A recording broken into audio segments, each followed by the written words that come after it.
भारत और चीन के बीच आज 14वीं कोर कमांडर लेवल की बातचीत हो रही है। करीब 11 घंटे से चल रही इस मीटिंग में यह कोशिश की जा रही है कि पूर्वी लद्दाख में करीब 20 महीने से जारी गतिरोध को कम किया जा सके।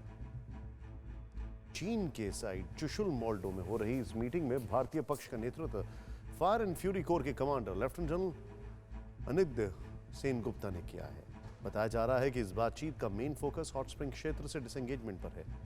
दरअसल भारत और चीन के बीच बातचीत ऐसे माहौल में हो रही है जब चीनी सेना पैंगोंग के उस इलाके में पुल बना रही है जो करीब 60 साल से उसके अवैध कब्जे में है। चीन ने अरुणाचल प्रदेश की 15 जगहों के नाम भी बदल दिए, जिसे हास्यास्पद बताया जा रहा है। इतना ही नहीं, चीन पूर्वी लद्दाख में अपनी सैन्य शक्ति को मजबूत करने में जुटा है। इस पर भारत के आर्मी चीफ एमएम नरवणे ने कड़ी प्रतिक्रिया दी है। एलएसी पर भले ही कुछ डिसएंगेजमेंट हुआ, लेकिन खतरा कम नहीं हुआ है। नॉर्दर्न यानी चीन बॉर्डर पर जो हालात पैदा हुए हैं उससे भारत एलएसी पर ज्यादा मजबूत हुआ है, लेकिन चीन ने एलएसी पर बहुत सारा इंफ्रास्ट्रक्चर बनाया है।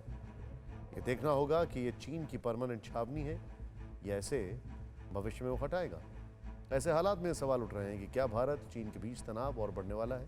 तो इसको लेकर आर्मी चीफ नरवणे का कहना है कि फिलहाल विवाद के पॉइंट से डिसएंगेजमेंट होना है, यानी दोनों देशों के जो सैनिक आमने सामने हैं उन्हें पीछे करना है। और अभी जो सिचुएशन है वो स्थिर है, नियंत्रण में है, लेकिन संघर्ष आखिरी रास्ता है और अगर युद्ध हुआ तो हम विजेता बनेंगे। Well and under control. As I mentioned, that talks are underway, and while the talks are underway, there is always hope that through dialogue we will be able to resolve our differences. What happens and whether a situation escalates or not is very difficult to foretell or to predict. But with whatever we have done so far, we are in a position to meet whatever is thrown at us in the future. And of that, I can assure you very confidently. And war is always, or conflict is always an instrument of last resort. But if resorted to, we will come out victorious. तो सुना आपने, भारत और चीन के बीच 14वें round की बातचीत चल रही है। वार्ता से ही रास्ता निकालने का प्रयास किया जा रहा है, लेकिन इससे उम्मीद नहीं रखनी चाहिए कि चीन के रवैये में कोई खास सुधार आएगा, क्योंकि बताया जाता है कि 2022 में बीजिंग और आक्रामक होगा। जिनपिंग का तानाशाही रवैया और बढ़ेगा, ड्रैगन और ज़्यादा विस्तारवाद की राह पर चलेगा। इसकी क्या वजह है, इस रिपोर्ट में देखें।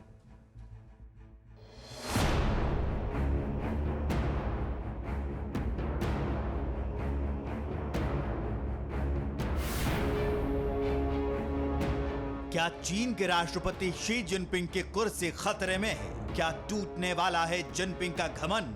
सीपीसी होगा खंड खंड। चीन की राजनीति में चरम पर गुटबाजी, कौन मारेगा बाजी? ये सवाल इसलिए उठ रहे हैं क्योंकि शी जिनपिंग जब से चीन की राजनीति में शीर्ष पर पहुंचे, तब से ये माना जाता रहा है कि जिनपिंग ही बीजिंग के सर्वे सर्वा हैं और 2022 उनके लिए लैंडमार्क साल कहा जा रहा है। क्योंकि कोरोना की नई लहर के बीच फरवरी में चीन में विंटर ओलंपिक गेम्स होंगे, फिर मार्च में consultative conference national people's congress होगी और नवंबर में चीन की कम्युनिस्ट पार्टी यानी सीपीसी का चुनाव होगा।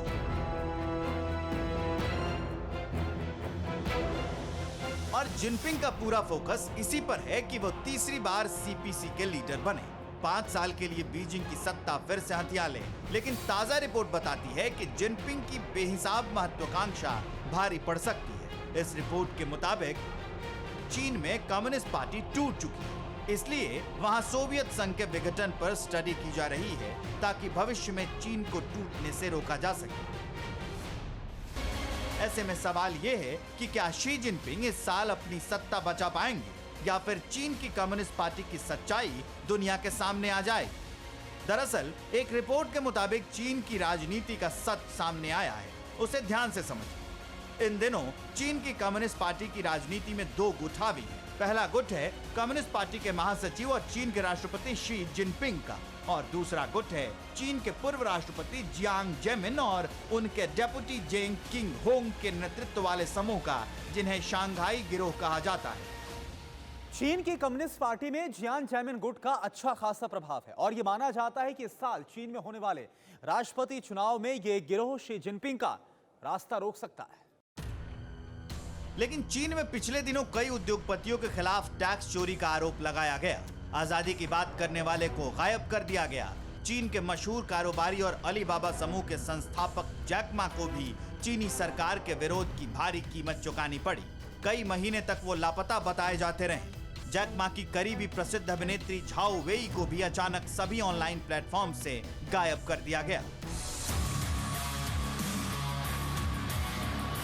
जैक मा को लेकर जो रिपोर्ट आई उसके मुताबिक पिछले कुछ सालों से वो शंघाई गैंग की तरफ चले गए, जिसके बाद करीब 2 साल से वो जिनपिंग के प्रकोप का सामना कर रहे हैं। हालांकि चीन की सरकारी मीडिया इस कार्रवाई को कर सुधार कार्यक्रम के तहत मानती है, जबकि एक्सपर्ट के मुताबिक ये शंघाई गैंग को साफ करने की साजिश है और इन्हीं तानाशाही रवैये के कारण कम्युनिस्ट पार्टी के अंदर शी जिनपिंग को विरोध का सामना करना पड़ रहा है।